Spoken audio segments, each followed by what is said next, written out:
Welcome to this horror special of TRS clips. Subscribe and enjoy this video. Let's begin by talking about probably the most challenging case you've had.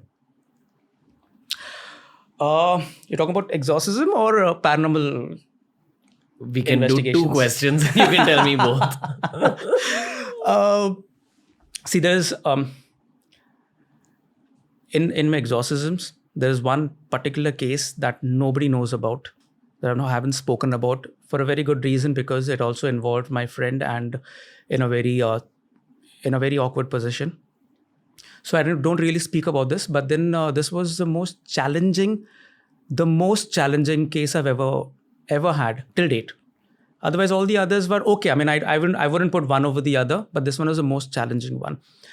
I was called by my friend, and his son was acting possessed, demonically possessed. So as a ritual man, as we always do, I asked for the photographs, and I just read the photographs, and I said, okay, fine. No, he is having an occult presence over him. This is not just psychiatric. This is not just psychology. This is not just depression or a manic phase. This is something more than that. What do you see when you see a photo of someone who's... Read the aura, look at the face, read his face, whether there is a balance or an imbalance, right? And then afterwards, try to find the source of that imbalance, even in the body as well. I mean, there is a certain depression, certain body language, the way that you stand and everything, that you display a certain anomaly, anything like that, and you need to correct that. That needs to be done.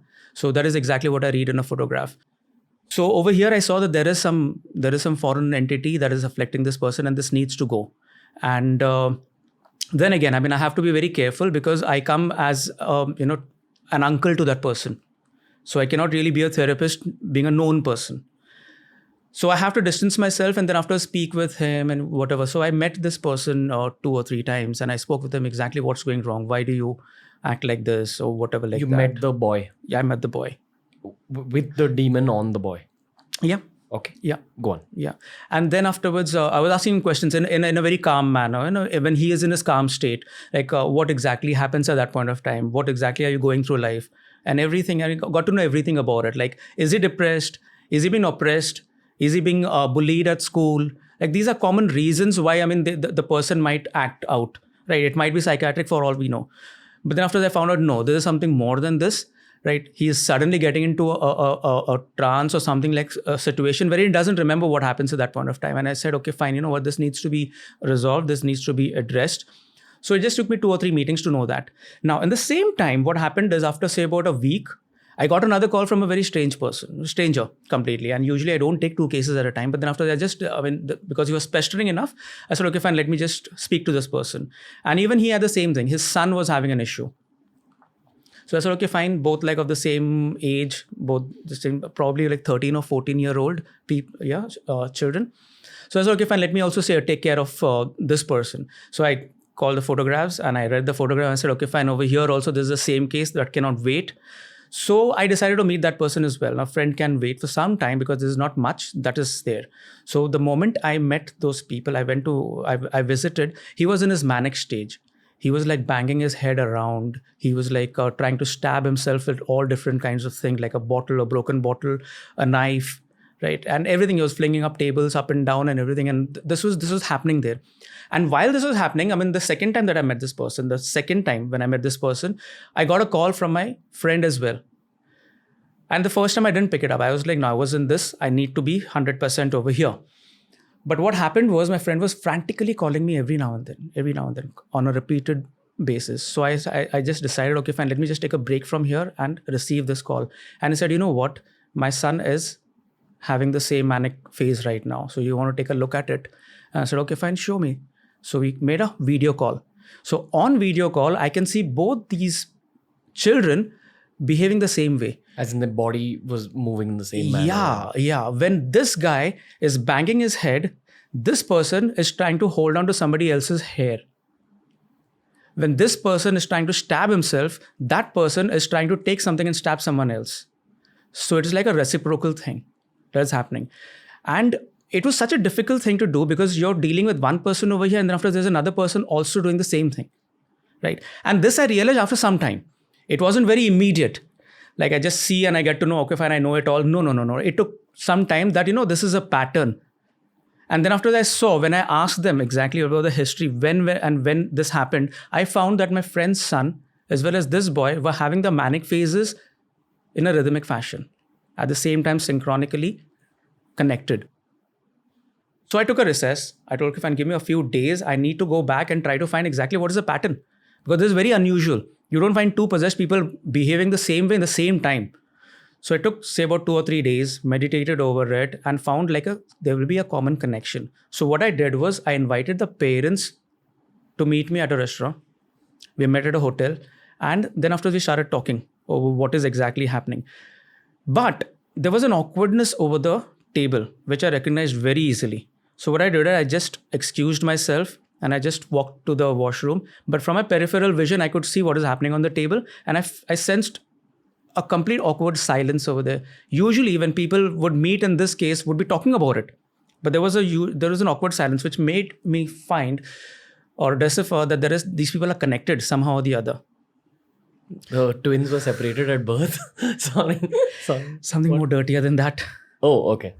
Yeah, and it would take less than imagination to know that one of them had been very dirty and had been doing.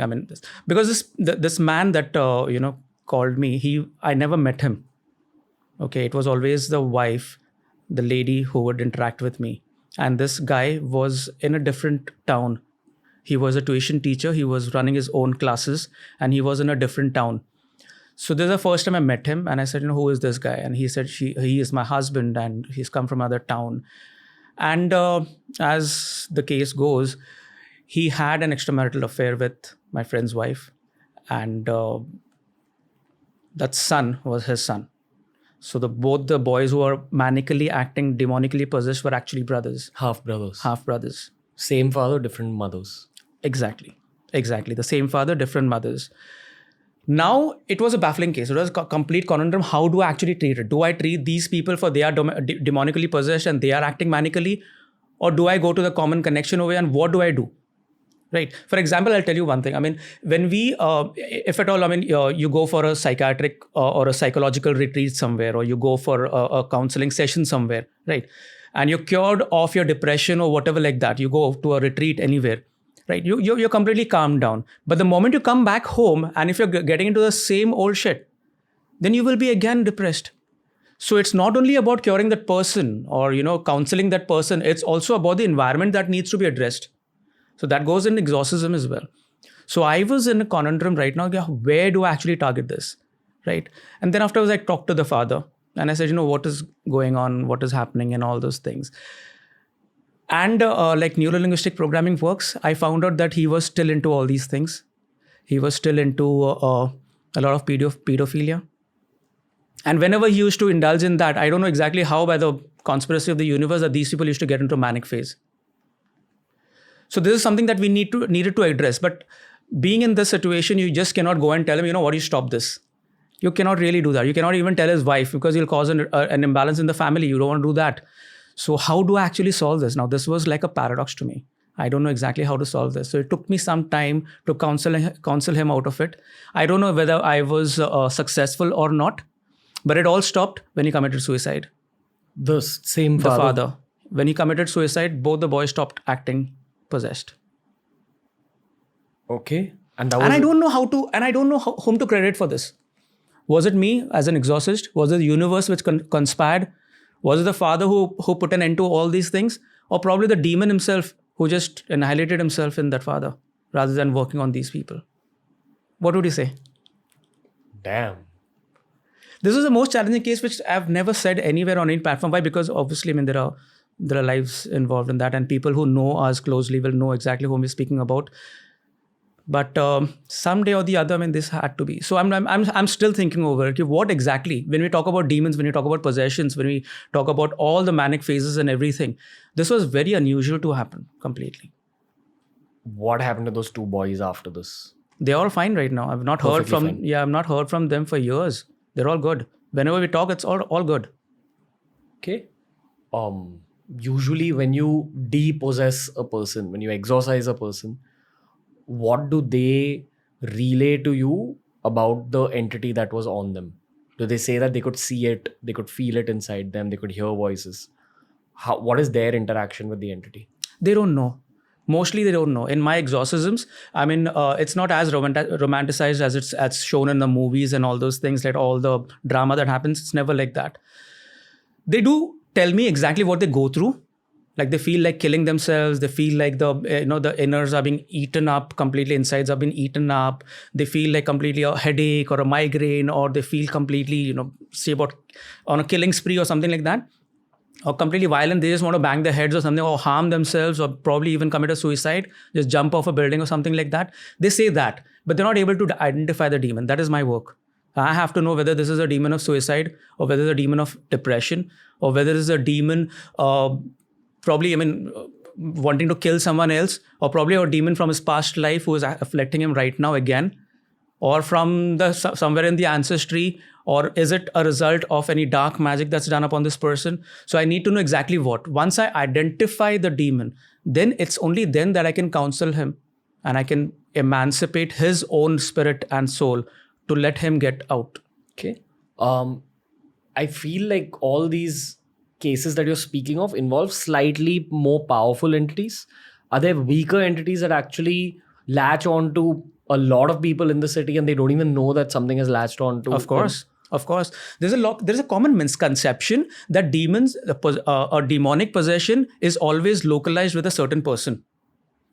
Like if I'm demonically possessed, it's not necessary that I manifest physically like this, like a mad person, turning my eyes and climbing walls, or probably slithering through chairs and sofas and whatever. It's not necessary.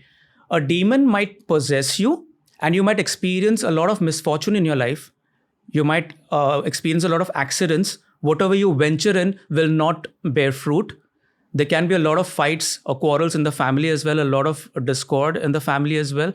So these things happen when people tell us that, we go to haunted locations and we whatever, investigating, and we prove that a place is haunted. And then afterwards, there'll be detractors on the comment section that's saying, we go over here and party every day. We go every party every night.